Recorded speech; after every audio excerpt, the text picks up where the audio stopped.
at patalino. Iyan ang natatanging deskripsyon sa aking pagkatao. Ako si Paulita Gomez, pamangkin ni Doña Victorina, at ang dating kasintahan ni Isagani.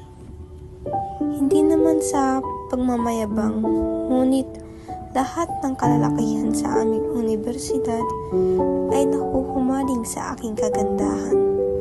Taglay kong kaliktan ay pumukaw sa mga mata, at lahat ng iyong nanaisin ay nasa akin na.